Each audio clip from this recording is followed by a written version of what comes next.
Conociendo a Dios en el Evangelio de Marcos, hoy vamos a ver que Dios tiene poder para traer paz y restauración, meditando en el pasaje de Marcos 4:36 a capítulo 5:20. El Salmo 89 que leímos hace ratito, vemos que el Señor no puede compararse con nadie, no hay nadie tan poderoso como Dios. Dice: oh Señor, Dios de los ejércitos celestiales, ¿dónde hay alguien tan poderoso como tú, Señor? Eres completamente fiel, gobiernas los océanos, dominas las olas embravecidas por la tormenta. Y hoy vamos a ver cómo Jesús hace eso exactamente, gobierna el mar, las aguas y la tormenta. Dice Marcos que en ese día estuvo enseñando. ¿Se acuerdan? Enseñaba Jesús con parábolas. Las parábolas nos hacen cambiar de perspectiva, como hizo Natán con el rey David. Ese eres tú, ese hombre rico. Nadie, dice Jesús, esconde una lámpara para guardarla. El reino de Dios es como una semilla de mostaza. La parábola de los tipos de suelo, el buen suelo, el suelo sobre el camino, el suelo con poca profundidad, los diferentes tipos de suelo y todo eso estuvo enseñando todo el día. ¿Y qué pasó? Fíjese, el versículo 35 de Marcos. Ese día al anochecer les dijo a sus discípulos: crucemos al otro lado. Dejaron a la multitud y se fueron con él en la barca donde estaba. También lo acompañaban otras barcas. Se desató entonces una fuerte tormenta y las olas azotaban la barca, tanto que ya comenzaba a inundarse. Jesús, mientras tanto, estaba en la popa durmiendo sobre un cabezal. Así que los discípulos lo despertaron. ¡Maestro!, gritaron, ¿no te importa que nos ahoguemos? Él se levantó, reprendió al viento y ordenó al mar: ¡silencio! ¡Cálmate! El viento se calmó y todo quedó completamente tranquilo. ¿Por qué tienen tanto miedo?, dijo a sus discípulos. ¿Todavía no tienen fe? Ellos estaban espantados y se decían unos a otros: ¿quién es este que hasta el viento y el mar le obedecen? Hay muchas enseñanzas en la palabra de Dios, pero ahorita nos estamos enfocando en conocer a Dios. ¿Cómo es Dios? Cristo Jesús nos muestra cómo es Dios. En su humanidad descansa. Después de haber estado enseñando todo el día, se vale descansar. Hay un tiempo para el descanso. Jesús descansó.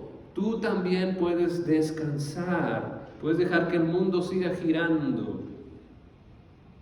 Porque después de trabajar se puede descansar. Es mejor después de trabajar, después de servir, después de ayudar.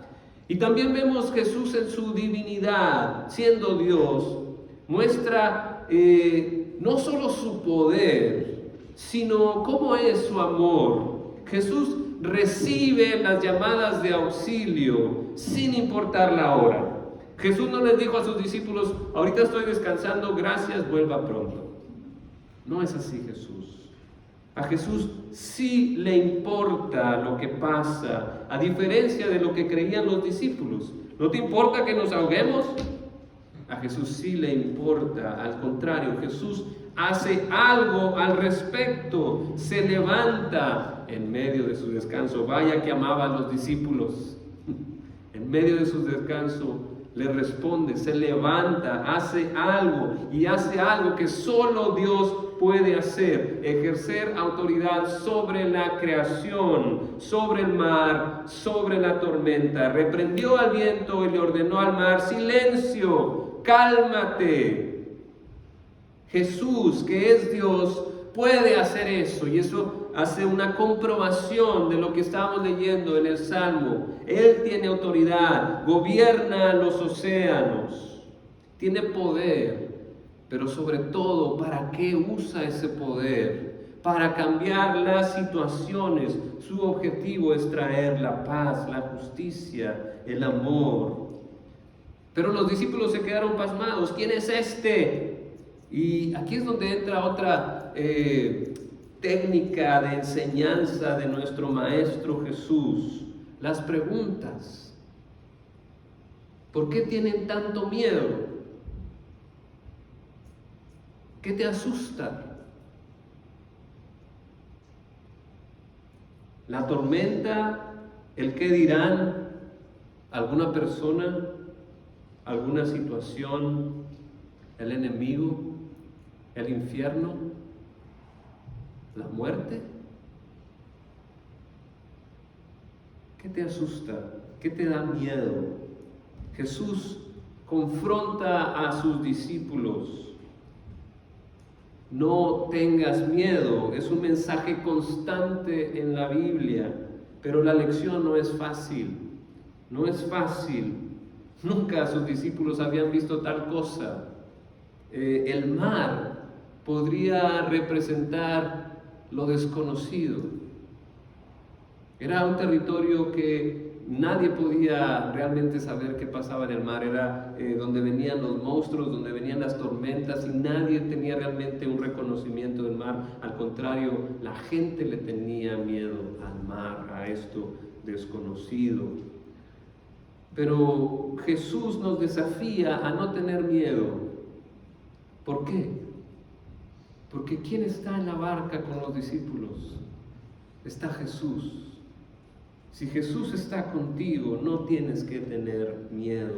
Él tiene autoridad aún sobre lo desconocido. Pero Jesús aún sigue confrontando a los discípulos, porque la pregunta es, ¿todavía no tienen fe? ¿Dónde está su fe? ¿Cómo es que no tienen fe todavía? No era el primer milagro que hacía Jesús. Ya había comprobado quién era, que tenía autoridad sobre las enfermedades, autoridad sobre el enemigo, sobre los demonios, autoridad sobre la palabra de Dios para la verdadera interpretación, la intención de la ley, autoridad sobre el pecado. Y ahora vieron la autoridad sobre la creación y estaban espantados. Pero Jesús los confronta. ¿Todavía no tienes fe? Y esa pregunta sigue para nosotros. Hemos visto su poder, ¿por qué no confiamos y dejamos de tener miedo? ¿No fue fácil para los discípulos? A veces los podemos juzgar, ay, esos discípulos nunca aprenden. Pero a veces nosotros también tenemos miedo, aunque Jesús esté en nuestra barca. Jesús nos confronta y nos dice, no tengan miedo, descansen en Jesús, en su voluntad, tengamos fe, creamos que Jesús tiene toda la autoridad sobre el cielo, en la tierra y debajo de la tierra. No hay poder sobre Jesús, donde Jesús diga, oh, aquí yo no puedo hacer nada. Jesús está por encima de todo gobierno y autoridad, pero nosotros tenemos que ejercer esa fe, tener esa confianza para deshacernos del miedo. Tenemos que cambiar nuestra manera de pensar y poner fe en este Dios que es poderoso, pero poderoso para traer paz, que tiene autoridad sobre todo, aún de lo que desconocemos. Y la aventura no termina ahí para los discípulos en ese día. Como si fuera poco, casi se ahogan. Pero miren lo que pasa después. Cruzaron el lago hasta llegar a la región de los Gerasenos. Tan pronto como desembarcó Jesús, un hombre poseído por un espíritu maligno le salió al encuentro de entre los sepulcros. Este hombre vivía en los sepulcros y ya nadie podía sujetarlo, ni siquiera con cadenas. Muchas veces lo habían atado con cadenas y grilletes, pero él los destrozaba y nadie tenía fuerza para dominarlo. Noche y día andaba por los sepulcros y por las colinas gritando y golpeándose con piedras. Cuando vio a Jesús desde lejos, corrió y se postró delante de él. ¿Por qué te entrometes, Jesús, Hijo del Dios Altísimo? Gritó con fuerza. Te ruego a Dios que no me atormentes. Y es que Jesús le había dicho, sal de este hombre, espíritu maligno. ¿Cómo te llamas?, le preguntó Jesús. Me llamo Legión, respondió, porque somos muchos. Y con insistencia le suplicaba a Jesús que no los expulsara de aquella región. Como en una colina estaban apaciendo una manada de muchos cerdos, los demonios le rogaron a Jesús: mándanos a los cerdos, déjanos entrar en ellos. Así que él les dio permiso. Cuando los espíritus malignos salieron del hombre, entraron a los cerdos, que eran unos 2000, y la manada se precipitó al lago por el despeñadero, y allí se ahogó. Los que cuidaban a los cerdos salieron huyendo y dieron la noticia en el pueblo y por los campos, y la gente fue a ver lo que había pasado. Llegaron a donde estaba Jesús, y cuando vieron al que estaba poseído por la legión de demonios, sentado, vestido y en su sano juicio, tuvieron miedo. Vaya jornada para los discípulos, mucho que aprender, pero si tenían miedo, ya se les estaba pasando, pues les volvió a dar miedo otra vez, les salió un endemoniado. De nuevo, hay muchas enseñanzas en este pasaje, pero quiero que nos enfoquemos a conocer a Dios. ¿Cómo es Dios en Cristo? Y Jesús era un maestro que enseñaba con autoridad, pero no solo eso, sino que vivía lo que enseñaba. Era íntegro en sus palabras y en sus acciones. Y aquí vemos que deja a la multitud de un lado del lago, para cruzar al otro lado del lago y encontrarse con un endemoniado, cumpliendo así eso de un buen suelo. Con que haya un buen suelo puede haber mucho fruto. Y deja a la multitud, llega al otro lado y se encuentra con una persona de los 1000 demonios, o más bien de los 2000 demonios. Eran muchos, pero hay un buen terreno ahí, que puede dar una cosecha del 30, del 60 y hasta el 100 por uno. Y ese es ese endemoniado. Y ese es el punto principal. No hay nadie que no pueda ser cambiado por Dios. Este hombre vivía en los sepulcros, se lastimaba a sí mismo, no tenía ningún dominio sobre su vida. El mal lo dirigía en todas sus acciones. Y uno dice, pues es que, ¿qué tipo de persona es esta? Un endemoniado. ¿Usted no conoce a alguien así? Que se haga daño a sí mismo, o no se ha visto al espejo. Sus pensamientos, sus acciones pueden hacerle daño a sí mismo o a sus seres queridos. Dice la palabra de Dios en la carta a los Efesios, dice Pablo: el esposo debe amar a su esposa como a su propio cuerpo. El que ama a su esposa se ama a sí mismo, pues nadie ha odiado jamás a su propio cuerpo, al contrario, lo alimenta y lo cuida. Si lastimamos a nuestra propia pareja, nos lastimamos a nosotros mismos. Es un comportamiento autodestructivo. Si lastimamos a nuestros seres queridos, nos lastimamos a nosotros mismos. Es un comportamiento autodestructivo. Pero Dios tiene poder para restaurar, para liberar de esos demonios, de esos patrones de conducta que nos llevan a la autodestrucción, las adicciones, los malos hábitos, los pensamientos destructivos, el bagaje que traemos, las heridas que aún no sanan y producen aislamiento y amargura y depresión. Jesús puede con todo eso. Jesús tiene poder para sacar esos demonios y que tú puedas ser libre. Hay esperanza en el poder de Jesús. El poder de Jesús es tremendo, como cantamos, para restaurar, es maravilloso. En Él podemos encontrar verdadera paz y alegría y un propósito para nuestra vida, restauración, como lo hizo este hombre. Todo es posible para Dios. El Dios que adoramos, el Dios de la Biblia, el que nos muestra Cristo en los evangelios, son buenas noticias. Tiene poder para salvar, tiene poder para traer paz, para restaurar. El amor de Dios no solo son buenas intenciones o buenos deseos. Jesús tiene poder y autoridad para cambiar, para restaurar. Y la pregunta es, ¿cuál va a ser tu reacción? ¿Cómo vas a responder a esto, a la palabra? Mira la diferencia de reacciones entre ese pueblo donde llegó Jesús y el que estaba endemoniado. Los que cuidaban a los cerdos salieron, huyendo y dieron la noticia al pueblo y por los campos, y la gente fue a ver lo que había pasado. Llegaron a donde estaba Jesús. Cuando vieron que el que había estado poseído por la legión de demonios estaba sentado, vestido y en su sano juicio, tuvieron miedo. Los que habían presenciado estos hechos le contaron a la gente lo que había sucedido con el demonio y con los cerdos. Y entonces la gente comenzó a suplicarle a Jesús que se fuera de la región. Mientras que Jesús subía a la barca, el que había estado endemoniado le rogaba que le permitiera acompañarlo.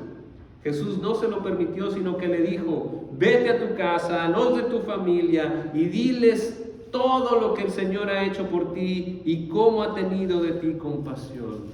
Así que el hombre se fue y se puso a proclamar en Decápolis lo mucho que Jesús había hecho por él, y toda la gente se quedó asombrada. La gente del pueblo le pidió a Jesús que se fuera. Para ellos era más importante las ganancias que tenían de los cerdos, el dinero, el status quo, que las cosas se queden como está. Yo no quiero que cambien las cosas, que los poseídos sigan sufriendo, es su problema.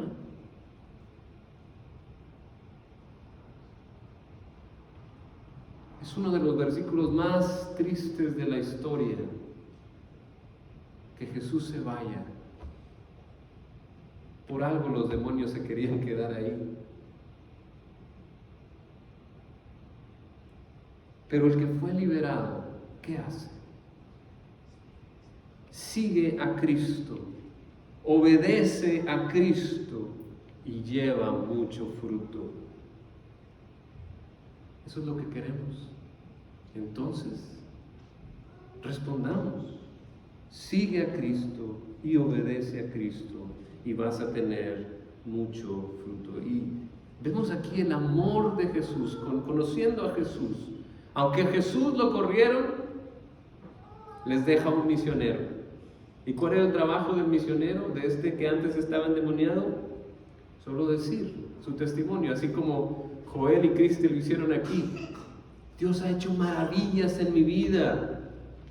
Antes vivía en un infierno y ahora con Jesús disfruto la paz, disfruto el amor, mi familia crece,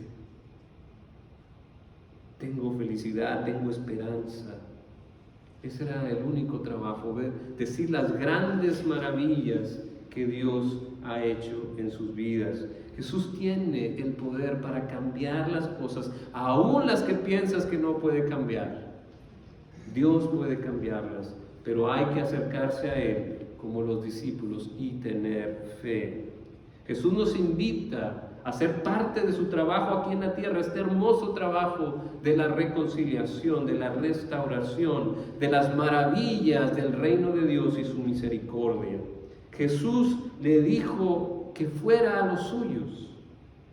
Jesús no quiere que nadie se pierda, ese es nuestro Dios. Aunque lo corrieron, les dejó un misionero. Y yo me trato de imaginar el testimonio de esta persona. ¿Cómo les habrá dicho? Miren lo que Jesús ha hecho conmigo. Antes vivía en la muerte. Nadie me quería. Estaba controlado por el enemigo y ahora tengo libertad. Soy realmente yo mismo. Conocí a alguien que puede hacer maravillas más allá de lo que soñamos. Y ese alguien lleno de amor y misericordia. Y ahora es mi Rey. Es Cristo, el Mesías, el Hijo de Dios, el Emmanuel, Dios con nosotros. Me imagino lo que la gente habrá pensado cuando el antes y el después de Cristo. Ese es nuestro trabajo, mostrar el antes y el después. Si ya has conocido a Cristo, entonces comparte tu testimonio con los tuyos, con tu familia. Habla de las grandes maravillas y cómo Dios ha tenido de ti misericordia.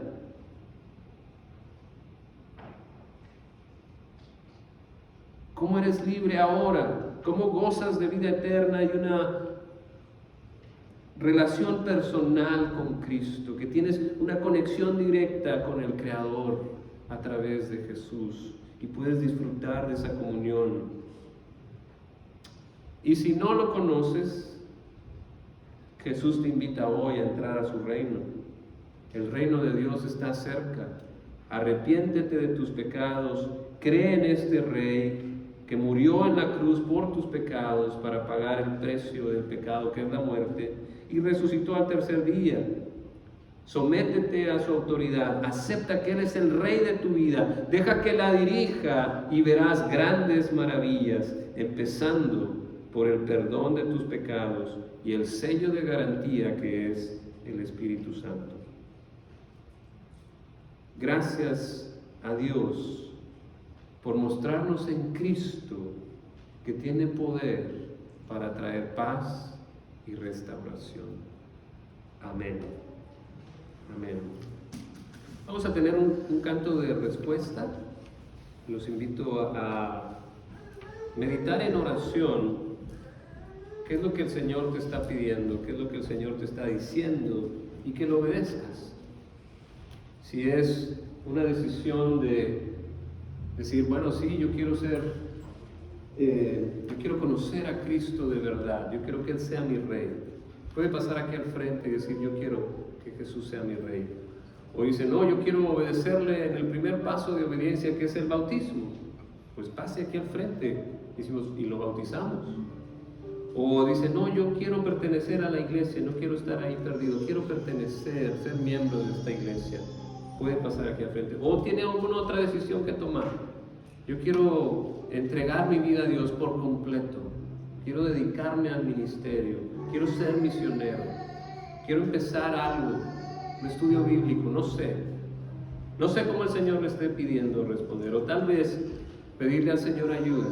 Ayúdame con este problema que no puedo, que me tiene dominado. Pídele al Señor que te libere. En oración, usted respóndale al Señor. Tu nombre levantaré, me deleito en alabarte, agradezco que mi vida esté, que vinieras a salvar.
a tener un tiempo especial de intercesión y oración.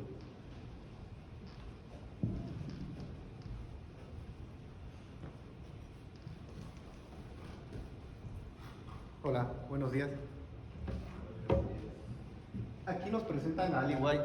Ella tuvo un viaje misionero a África. El país se llama Kampala, Uganda. Kampala está ubicado al lado de Kenia, para los que no conocemos. De hecho, que es más común. Entonces, ella al llegar a Uganda, pues los ugandeses, por decirlo así, los lugareños de ahí la llevaron un recorrido. Entonces, ella notó que había lugares donde ellos evitaban llevarla y ella preguntó por qué. Entonces le comentaron que eran pues lugares para adultos, comúnmente conocidos como burdeles. Entonces ella les pidió orar por el lugar y ella quería obrar y trabajar en esa área. Entonces comprendieron que poco a poco, con la oración y con el proyecto, empezaron a recibir personas que trabajaban en el lugar. Empezaron con 6 personas y fue aumentando hasta llegar a un grupo total de 60 personas. Entonces comprendieron que también en lugares, podríamos decir, de difícil acceso para llevar un mensaje misionero, sí hay personas que lo aceptan. Y ella, digamos que sacó del lugar donde los ugandeses comúnmente estaban acostumbrados a trabajar, ¿no? Que no era un área común. Entonces ella les fomentó trabajar en áreas donde, digamos, llevar un mensaje cristiano es más complicado, y esa fue la labor de ella. Les dejó esa meta, ese compromiso, y que ellos siguieran trabajando. Entonces el programa cooperativo de llevar el evangelio a las naciones y a los barrios, su apoyo financiero a través del programa cooperativo brinda a los misioneros los recursos que necesitan para ministrar a los más pequeños e inspira a los creyentes locales a hacerlos ellos mismos. Vamos a hacer una oración por todos los misioneros y los proyectos que tienen a base de la cooperativa. Cerramos nuestros ojos. Padre Celestial, que estás en los cielos, Señor, te agradecemos porque mediante tu palabra, tu espíritu, la oración, más personas conocen tu mensaje a pesar de estar en situaciones complicadas. Y gracias a estas personas que se comprometen a hacer un viaje misionero para apoyar, y te agradecemos porque cada uno de ellos da un tiempo de su vida para tu labor, Señor. Por favor, bendice al programa cooperativo para que sigan instruyendo a más personas en este mensaje. Te lo agradecemos en el nombre de tu Hijo amado Cristo Jesús. Amén. Amén.